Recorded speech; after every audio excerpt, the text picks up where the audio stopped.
was one step closer to winning the league. But to do it that way, I mean, look, I don't think like people that know our team.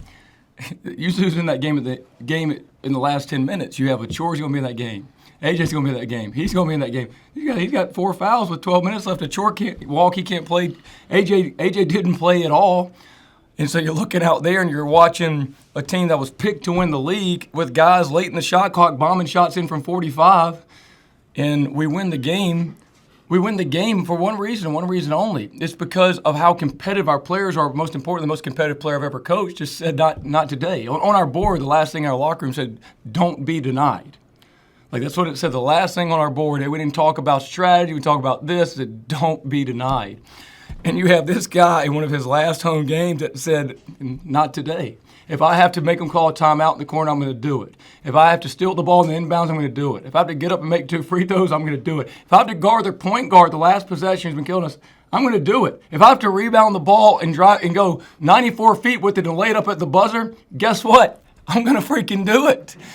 How amazing is that, man? What a story. And you don't win that. You could say, hey, some strategy in the game. You could say this, but we won that because of his competitiveness, our team's competitiveness, and the way that those guys practice versus each other. Like, every drill that we do is scored and it's for points and it's so competitive. And these guys try to kill each other in practice. Like, every drill that we do looks like the end of that game. And that's why you see so much complaining to our coaches about the officiating in practice. Because they're so competitive because they know it's going to go up on the board who won and who lost. Everything we put is on the board, winners and losers. And what our guys are in that was just such a competitive group that just said, hey, we're going to find a way to get it done, man. And so it does a lot in terms of one step closer to the league. But it's a great deal for our young players to see somebody like this. So they're in that same spot in 4 years. They're going to remember that, say, we're not us, not Samford. Jermaine, what did you see on the inbounds? I knew they were trying to give it to JP and just trying to not let him get the ball. He's been killing us all night, so they try to not let him get the ball so he can't and let the other guys beat us. So you had the inbounds and then, one was just killing you guys in the second half.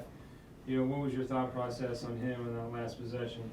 I took it personal. I'm like, I put the team on my back. I'm like, if you want to score this basket, you got to go through me. And it's hard to go through me. I knew we needed a big stop, and I stepped up for the team, and the guys trusted me to guard their best player, and I guarded them. Got to stop. And then what happened? I grabbed a rebound, and at first I was looking can I push? I heard Josh, he was running in front of me. He called my name. But I remember one time they was like, man, lay the ball up when I passed it one more to Nate, and he ended up missing a 3. So it just, something told me, just attack, go attack mode. And I seen the lane, I just went and lay the ball up. What has Bucky told you guys about end of the game type of scenario? Go fast. He was like, no need for timeouts. We work on this in practice every day, everything for points, like you said, everything competitive. So we just push the ball, and we were used to it. Bucky, this is they were kind of like the monkey on the back, Furman, for you guys. What does it feel like to get these guys here at home? Well, we owed them one, that's for sure. What's been just crazy, we have, for the most part, my first year here was middle of COVID. We played them without 5 players. We go over there. It's crazy. We played with more JV players more walk-on than scholarship players. We come back the next year over there, and we go and we have a COVID deal again where Quez can't play. We're down there. He has COVID.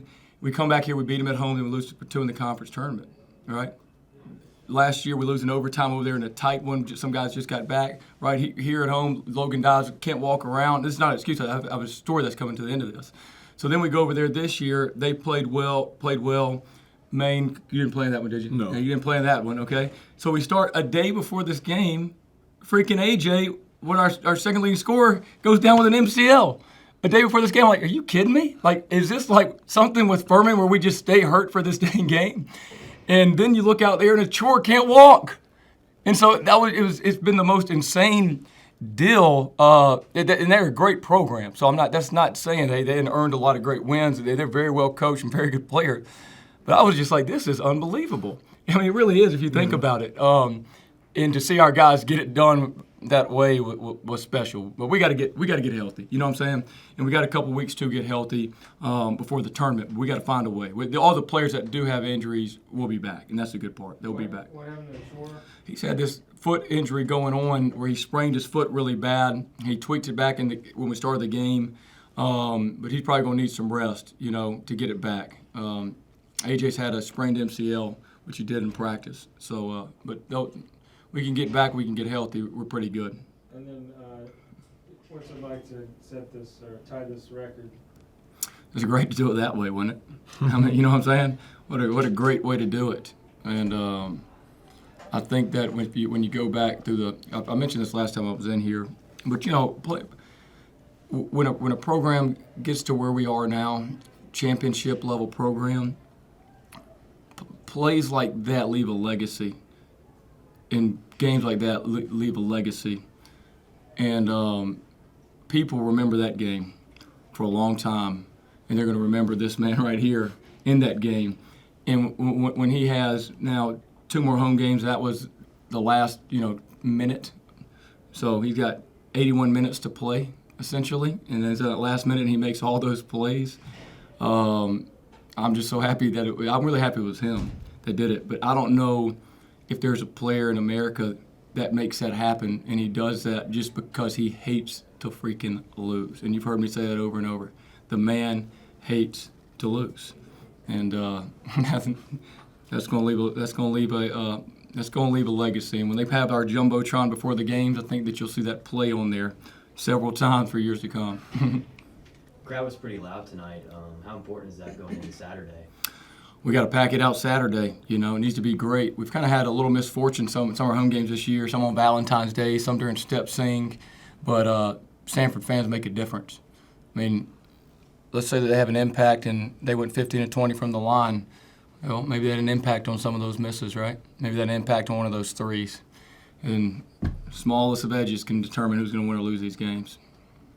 What are the lessons or main takeaways? Because especially when you get to Asheville, you're going to have games like this. You got to win 3 in 3 days. Just what are you going to tell your guys wanting to get there? Just what kind of game like this can lead when you get to Asheville? Yeah, I think that when you get to tournament basketball and you get to the end of the year basketball, it's never going to be just pretty to go get 3 games.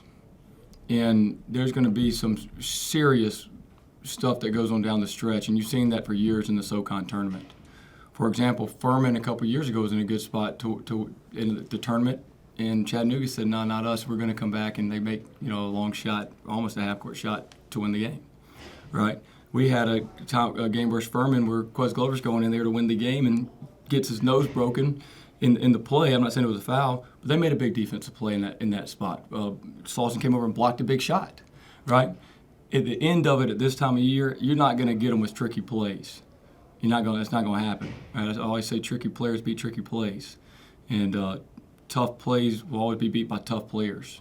It's because everybody knows each other's stuff at this time of year. So that's what you got to have is who makes the plays. I know this. They weren't absent from making plays, were they?